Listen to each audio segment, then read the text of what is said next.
माल तीसरे बड़े मुल्क लीबिया की दूसरी ताकतवर तरीन शख्सियत था। ये किस कदर अमीर और बासर शख्स था, इसका अंदाजा आप 2-3 मिसालों से लगा लीजिए।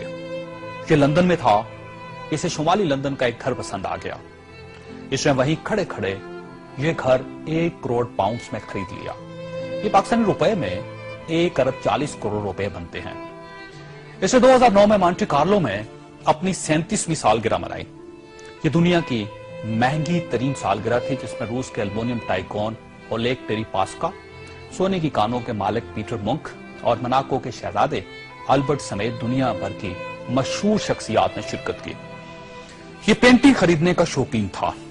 इसके पास अरबों डॉलर के शाहपारे थे और ये तमाम शाहपारे इसके महलात में लगे थे। इसे 2006 में इजरायली अदाकारा ऑर्ली वेंसमैन अच्छी लग गई, तो इसने उसके गिर्द दौलत के अंबार लगा दिए। चुनांचे ये इसकी गर्लफ्रेंड बन गई और ये दुनिया की महंगी तरीन गर्लफ्रेंड थी। बरतानवी वज़ीर आज़म टोनी ब्लेयर इसे अपना जाती दोस्त कहता था और इस पर 10 डाउनिंग स्ट्रीट के दरवाजे हर वक्त खुले रहते थे। बरतानवी शाही खानदान ने इसे कई बार बकिंगम पैलेस और विंडसर कासल में लंच और डिनर दिए थे। ये लंदन और पेरिस में प्ले बॉय की जिंदगी गुजारता था और इसे दुनिया जहान के कानून तोड़कर बहुत खुशी होती थी। इसने एक बार पेरिस की शांज़-एलीज़े पर 120 किलोमीटर की रफ्तार से गाड़ी चलाकर पूरी यूरोपीय दुनिया को हैरान कर दिया और पेरिस की सिटी हुकूमत कोशिश के बावजूद इसका चालान न कर सकी। ये लीबिया की इन्वेस्टमेंट अथॉरिटी का सरबराह भी था और यह अथॉरिटी दुनिया के किसी भी मुल्क में किसी भी वक्त 10 बिलियन डॉलर तक की सरमायाकारी कर सकती थी और ये एक बहुत बड़ा इस्तेहकाक था। इस शख्स का नाम नाज़रीन सैफुल इस्लाम है और ये लीबिया के साबिक हुक्मरान कर्नल कज़ाफी का बेटा है। सैफुल इस्लाम कर्नल कज़ाफी का वारिस और वली अहद भी था और इसे दुनिया का इसके बारे में ख्याल था कि यह कर्नल कज़ाफी के बाद लीबिया का हुक्मरान होगा। ये इस कदर बासर था कि कर्नल कज़ाफी को न्यूक्लियर प्रोग्राम तर्क करने पर भी किसी ने कायल किया था।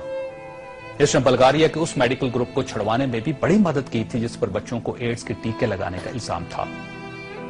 बर्लिन नाइट क्लब और लाकरोबी धमाके के मुतासिरीन को मुआवजा भी इसी के हुक्म से जारी हुआ था।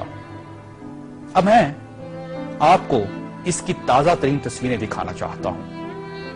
ये सैफुल इस्लाम 3 माह पहले लीबिया के छोटे से कस्बे अबारी में छुप गया।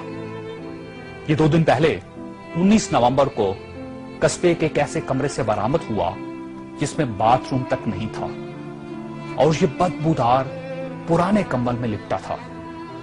इसकी उंगलियों पर प्लस्तर चढ़ा हुआ था और यह प्लस्तर भी इसने खुद चढ़ाया था क्योंकि इसे डॉक्टर तक की सहूलत हासिल नहीं थी। ये सैफुल इस्लाम इस वक्त लीबिया की मौजूदा हुकूमत के कब्जे में है और पूरी दुनिया में कोई शख्स इस शख्स को पनाह देने के लिए तैयार नहीं, जो 3 माह पहले तक मलका बरतानिया का शाही मेहमान बनता था और टोनी ब्लेयर इसे माई फ्रेंड कहता था और पेरिस की कंपनियां इसके लिए खसूसी खुशबू इजाद करती थी। ये है सवाल और ये तस्वीर दुनिया के उन तमाम हुक्मरानों और इनके खानदानों के लिए इबरत का सबक है जो इक्तदार को सब कुछ समझ लेते हैं और जो इस ज़ौम में मुब्तला हो जाते हैं कि इनके इक्तदार का दरख्त हमेशा सब्ज रहेगा।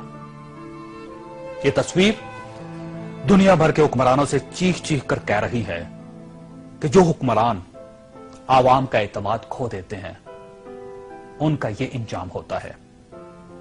इन्हें बदबूदार कंबल भी पनाह नहीं देते।